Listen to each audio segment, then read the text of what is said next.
Hi folks, welcome back. You ever get the feeling we're living in a political cartoon written by people who failed Civics 101 and passed theater with flying colors? Because that's what America and the world feels like lately. A place where emotion trumps logic, feelings are facts, and your local activist thinks vandalizing a robot is fighting fascism. Yes. In today's episode of Liberalism Unplugged, we've got footage of a self-proclaimed warrior of justice launching a cream pie at an Optimus robot in a Tesla showroom because nothing says power to the people like assaulting a machine. It's like performance art meets psychotic break. We'll be diving into the performative rage, the tech phobia, and the sheer cognitive dissonance of this movement that preaches tolerance while throwing tantrums, starting with this activist explaining why assaulting a robot was, in his words, an act of revolutionary courage. I just threw a pie into the face of a Tesla robot. Wow. Because these ridiculous, shiny gimmicks will not distract from the fact that Tesla is destroying our livelihoods. So brave. The tech giant is spearheaded by the Hitler salute fascist Elon Musk. What? He can buy out parties and is actively trying to bring Nazis back to power in Germany. 80 years ago, we had Nazi military industry, and now it's mega corporations like Tesla. On the platform X, Musk and his AfD friends spread their fascist propaganda. All of this agitation and lust for power we will encounter with a peaceful democratic revolution. What we just heard wasn't a political statement. It was a tantrum with a Wi-Fi signal. This brave little revolutionary, a self-appointed savior of democracy who pied a robot, not a CEO, not a politician, not even an intern. And I'm not saying those people should be pied, but this is the context we're talking about right now. This guy pied a robot, and not even a functioning one. Just a showroom display. That's not activism, that's vandalism with delusions of grandeur. But of course, in the theater of the modern left, symbolism trumps sanity and temper tantrums are rebranded as revolutions. He starts by declaring that Tesla's shiny gimmicks are destroying livelihoods. Bold claim, no facts, no data, just vibes. He doesn't mention how Tesla has created tens of thousands of actual jobs, actually closer to 140,000 globally. They've led innovations in sustainable tech and disrupted the auto industry to the point where even legacy manufacturers are scrambling to catch up. No, none of that matters to this leftist activist, because what really matters to this guy is that Musk refused to bow down to his leftist orthodoxy. Now let's start with the most desperate swing of all, calling Elon Musk a Hitler salute fascist. The activist clings to a single freeze frame from Trump's inauguration where Musk raised his arm in what was clearly an awkward celebratory wave, not a Nazi salute. Even the ADL, an organization that has publicly clashed with Musk and spent years posturing as a moral police of the internet, came to Musk's defense and clarified it was just a moment of enthusiasm. When the group that labels dissent as hate speech won't even back you up, it might be time to retire the World War II cosplay. But this is the left's favorite move. Toss around Nazi imagery like it's candy and hope the smear sticks. No evidence, just hysteria with a side of projection. Then comes the activist claim that Musk is trying to bring Nazis back to power in Germany because he supported the AfD after a terrorist attack killed 5 innocent people. What he leaves out is the attacker was a Saudi immigrant who had been on the radar for years, and Germany's left-wing government let him in and looked the other way. Musk's posts weren't about ideology. It was about incompetence, calling out a government for letting radicalized threats roam free into fascism. It's common sense. The only thing this activist proved with his little pie stunt is that he's more offended by robots in showrooms than real people being murdered in public squares. Now let's address his AfD panic attack. Yes, Musk voiced support for the Alternative for Germany party after the attack. And no, AfD is not bringing Nazis back. Their co-leader, Alice Weidel, is a lesbian economist in an interracial relationship. So unless the Fourth Reich is now LGBTQ inclusive and Goldman Sachs certified, maybe stop tossing around Nazi like it's your favorite flavor of LaCroix. Now what this activist is really doing is abusing loaded language, a classic rhetorical ploy. By throwing around words like fascist, Nazi, and military industry, he's trying to collapse the Overton window so tightly that any deviation from far left orthodoxy gets labeled as extremism. It's a form of moral blackmail. Either you agree with him or you're instantly a fascist. It's not an argument. It's just pure emotional extortion. He also leans into the corporate equals evil trope, ignoring that his own entire rant was filmed, edited, and uploaded on devices built by mega corporations using platforms maintained by the very capitalism he claims to hate. That's the contradiction of the modern leftist activist, raging against the machine while live streaming it on capitalistic platforms. Finally, this activist promises to counter this agitation and lust for power with a peaceful democratic revolution. Let me get this straight. You commit assault on property, spew defamatory lies, vandalize a showroom, and call for revolution. But it's peaceful because you didn't throw a Molotov cocktail. Sorry, that's not how democracy works. That's just cosplay for clout. So no, this wasn't brave, it wasn't revolutionary, it wasn't even coherent. It was what happens when you replace discipline with delusion and call it justice. You want to fight fascism, start by reading a book that wasn't assigned by your gender studies professor. Until then, keep your pastry protests away from the robots. They've already got more intelligence and restraint than the guy who pied them. All that being said, if there's one thing that's consistent about the left is how they consistently prove to anybody who's watching how little critical thinking they have. Stop the SAVE Act! Yes. Can you explain to me what the SAVE Act is? Well, I mean, if you look things up and if people would actually do their research, it is a part of the 2025 agenda that this administration ran on that they denied. But what it amounts to is people really want to what they really want to do is they want one vote per household. And in order to do that, you have to stop women from voting. And the way that you stop women from voting is that you tell them they have to have 2 forms of ID. Well, you have to have 2 forms of ID, so you have to have a birth certificate. So it makes it harder. You have to have a birth certificate, and you have to have a state ID or a driver's license. Well, my last name as a married woman is not going to match. Those items aren't going to match. You want something?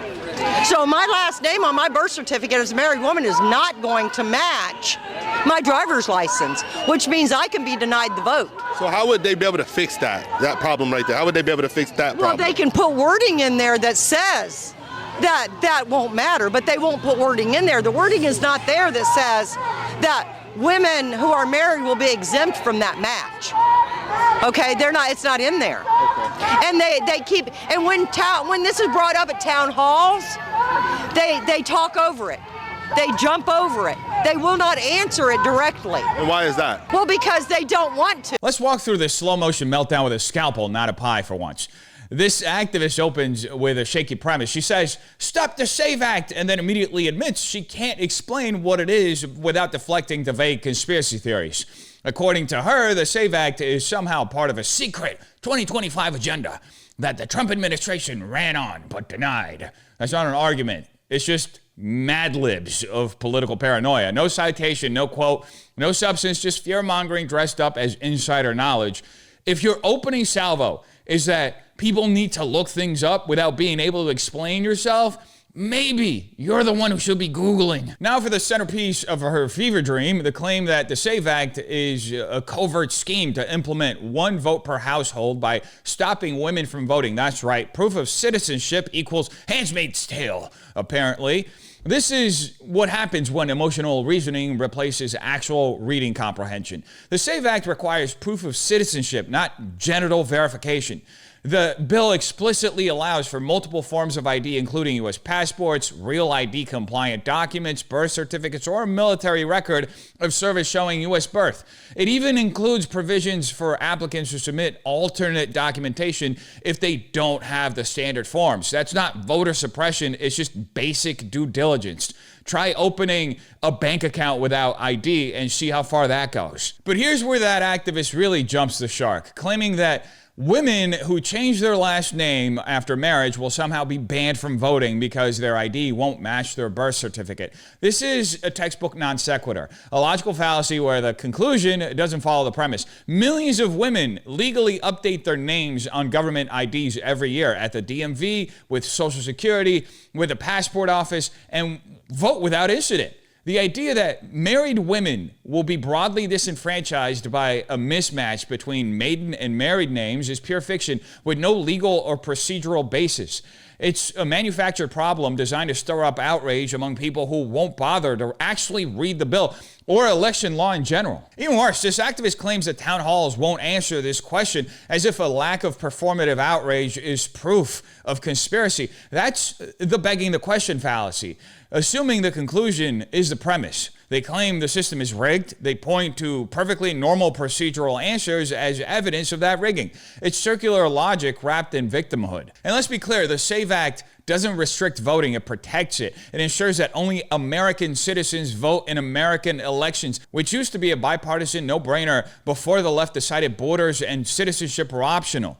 If asking for ID is voter suppression, then so is every airport, courthouse, and liquor store in the country. Democrats who voted against this bill didn't do it to protect women. They did it to preserve a loophole. And when that loophole gets closed, all they have left is this kind of emotional theater, wild claims, empty talking points, and a total divorce from reality. What Democrats are really afraid of isn't voter suppression, it's voter exclusion, specifically excluding the illegal voters they've quietly imported into our electoral system. That's the dirty little secret behind their meltdown over the SAVE Act. It's not about women or access or name mismatches. It's about long-term strategy to blue lock swing states by flooding them with non-citizens, then laundering them through broken federal programs like the motor voter system. Elon Musk and Antonio Gracias just a couple of weeks ago exposed this entire strategy. While investigating fraud in Social Security, they stumbled on what Gracias called an accident. Millions of non-citizens handed Social Security numbers under Biden's watch, over 2 million in 2024 alone. And that's not a glitch, that's a pipeline. And with the motor voter law, those Social Security numbers can slide people onto voter rolls without ever proving citizenship. And Democrats know this. They built it. And now that the SAVE Act threatens to shut the door on their imported electorate, they're panicking because if only citizens vote, they lose the very edge they've been manufacturing behind the scenes for years. So no, the SAVE Act isn't a war on women, it's a war on fraud. And judging by this meltdown, fraud is shaking in its boots right now. And speaking of fraud, the latest talking point coming out of the Democrat Party apparently is that you should pay more taxes and be happy about it. Because as we all know, the government spends our money so wisely, they constantly can't account for it and lose it. And this is not going away because he's putting a 90-day pause on it. Well, you know, a 90-day pause doesn't mean anything to anyone because people are, as you say, struggling with everything they're living with on a day-to-day basis. Now you know what we're fighting against. But I also believe that it's very important to remind people that now is the time for each and every one of us to suck it up and make sure that we know what we need to take care of. If you're in an area where the school district is losing, then you got to pay a little more taxes and you got to help the schools out. If you're finding that your libraries are falling apart, you have to give more. This is where we come in. We cannot depend on them. This is us. Now let's break down this cocktail of elitist detachment and economic ignorance. Whoopi scoffs at a 90-day pause doesn't mean anything to anyone, mocking Trump's move to temporarily scale back reciprocal tariffs except on China, as if it's some performative stunt. But what she completely misses or deliberately ignores is that the entire point of Trump's tariff strategy to reset the global trade table, bring back American manufacturing, and lower the long-term cost for U.S. consumers, the pause isn't a retreat, it's leverage. It tells other countries, sit down and deal in good faith or face full tariffs when the clock runs out. That's how you get real concessions. And while China doubles down on economic warfare, Trump's raising their rate to 125%, putting America first, while giving everyone else a window to cooperate. But Whoopi, comfortably removed from the industries this affects, shrugs it off with a smug, "We just have to give more," as if taxing struggling Americans is more virtuous than forcing China to stop eating our lunch. When elites like her roll their eyes at serious trade policy, what they're really revealing is they don't care about your factory job vanishing, your town being hollowed out, or your paychecks not being able to stretch to the end of the month, because their lives are built on globalism. Yours isn't. Then she drops this masterpiece. She says, you got to pay a little more taxes. Not her taxes, mind you. She's not volunteering to give up a dime of her view salary to patch up crumbling schools or underfunded libraries. That's your job. It's a classic bait and switch, an appeal to emotion wrapped in a false dilemma fallacy. Either you cough up more of your paycheck or the system collapses. No mention of wasteful government spending, no mention of accountability, no suggestion that maybe, just maybe, it's not the citizen who failed the schools, It's the bloated bureaucracy that did. And she finishes this whole rant with a sanctimonious, "We cannot depend on them. This is us." That's rich, literally. She spent years defending the very politicians and policies that gutted public institutions, pushed DEI consultants over reading proficiency, and prioritized feel-good nonsense over measurable results. And now that it's all falling apart, her solution isn't reform, it's a bigger slice of your paycheck. This isn't civic duty, it's emotional blackmail from a woman who hasn't lived under the weight of her own advice in over 30 years. So here's the reality. Whoopi's sermon isn't about saving libraries or schools. It's about owning Trump. That's the game. Everything the modern left touches, from climate to classrooms to your wallet, is filtered through one lens. How do we blame Trump? And how much can we make you pay for it? So no, you don't need to suck it up. You need to wise up, because the next time someone like Whoopi says we, she doesn't mean herself. She means you. And she's counting on your silence to keep the scam running. So ask yourself, how many times are you going to be told that sacrifice is noble as long as it's yours? How often will you let elites who live behind gates lecture you about community while they outsource accountability to your wallet? At what point do we stop mistaking celebrity sermons for civic leadership and start demanding actual results instead of emotional extortion? The truth is, this isn't just about taxes or Trump derangement syndrome. It's about a ruling class that thrives on your compliance, your guilt, and your blind trust in a system that no longer works for you. Maybe it's time to stop nodding along and start asking who benefits from the story they're telling and who keeps paying for that lie. You tell me what you think in the comments down below. Have a terrific day. Peace.